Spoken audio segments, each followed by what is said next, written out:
All right, YouTube, how are you? I'm Taylor. Welcome back to my channel. This one's gonna be a little bit different than my normal weekly reviews, just because of the nature of what of something that's been going on with the creators of this book, or has gone on in the past. It's Rat Queens Volume One, Sass and Sorcery, by Curtis Wiebe and Rock Upchurch, with lettering by I gotta pull up the letterer, Ed Brisson.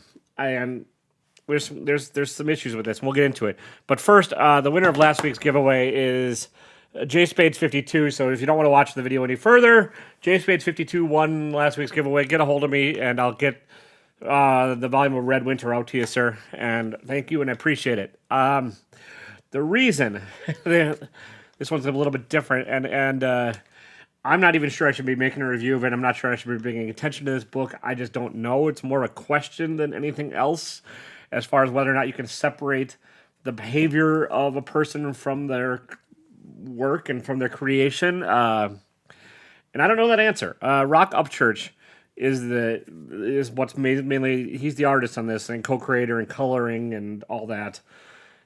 In 2014, he was arrested for domestic abuse and was also charged with child abuse. And I don't know if the charge with child abuse went anywhere. The domestic abuse charge was eventually expunged from his record because he went to counseling.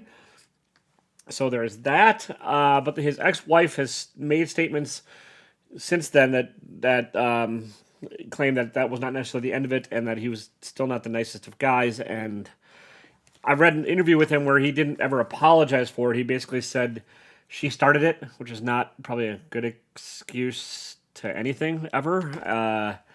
And, you know, the charge, I guess, involved him throwing her down some stairs. So I don't know. That's the troublesome part. And then he's back. He's not on this book any longer, and he was out of the comics industry for a while. And now he's been back, and the most recent thing I could find that he's been working on was Everglade. What is it? What's the name of the book?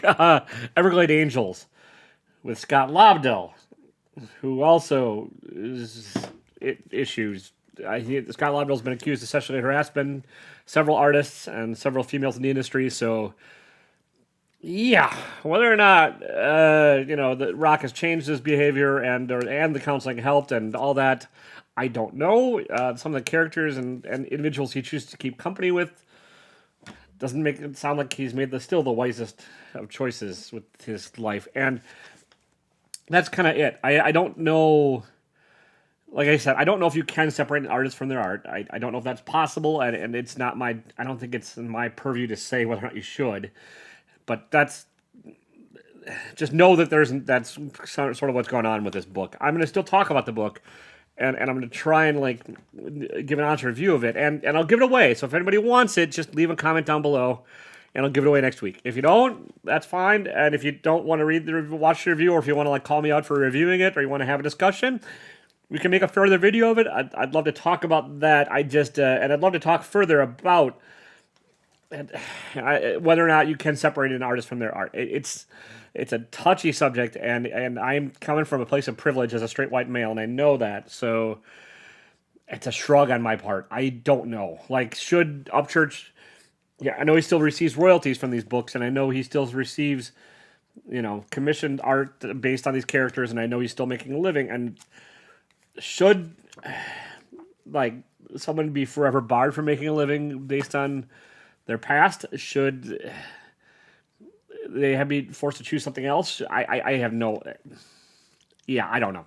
That's a short answer of this. I don't have no answer, and so I just wanted to call it out and make. If you're not aware of it now, you hopefully are, and I just wanted you to know that I'm aware of it. But I still wanted to talk about this book a little because it's. I like it. It's funny. It's well written. It's well illustrated. I really enjoy Rock's art. The lettering, I know we normally touch on that, is harmless. And Brisson does great lettering generally, from what I've understand, when I've read, and yeah, it's a fun read. With strong female characters that are loud and raunchy and sex positive and kind of awesomely troublesome, and they're the rat queens. They're it's a heavily influenced by Dungeons and Dragons, and it's like a all female adventuring party, as it were, that is set out to I always ends up getting arrested and thrown in the town jail because they get into bar brawls, as one does in a Dungeons and Dragons esque adventure, and they're forced to deal with the consequences of those actions. It's light on plot. Basically, they have to go.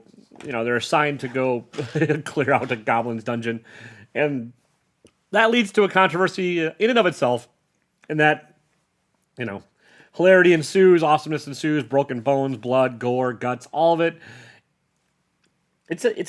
The book itself is a fun romp, and it's it's very entertaining. And I don't know if I've not read anything past this first trade. I don't know if I will, because I don't know the answer to loop back to the beginning of this video. I don't know if should I be giving something like this attention, and I don't know. I really don't. I guess my guess is I probably won't read any further. Even though I really enjoyed it. Because there's plenty of other enjoyable works out there and plenty of other great comics out there that I probably can avoid giving something where there's controversy, more tension. Now that said, I think there's probably going to be more books and more creators and stuff and more controversy in the future, and discovering it retroactively is not. I can't do anything about it, but I'm gonna probably personally just make the choice not to delve any further into this because, yeah, it's just sort of feels like the right thing to do at the very least. But it's still a fun romp, and it's still a good read, and I really still like the art, and I like the characters, and they're funny, they're engaging, they have their flaws and their traumas, and they're sweet and endearing, and yeah, it's a tough one because I really it's one of my of the books I've read since I've started doing these sort of weekly trade paperback reviews. This is probably one of my favorites. So take that for what it's worth. Like I said, if you want to give it a whirl yourself and make your own judgments, leave a comment down below. I'm going to keep this one kind of short. I'm not going to dive into the whole plot of it all because, like I said, it's pretty light on plot, but that's okay. Heavy on swearing, heavy on blood, heavy on guts. A bit of good sex thrown in there, and a female dwarf that shaved her beard before it was cool. And yeah, I like it. The characters are fun, and the characters are I think would probably make a really great Amazon Prime TV show, but yeah, it's that I just don't really know. So I guess maybe sorry for making the video. Maybe, I don't know. Who knows? I'm just gonna let this one go. I'll see y'all next week. Don't be a dick.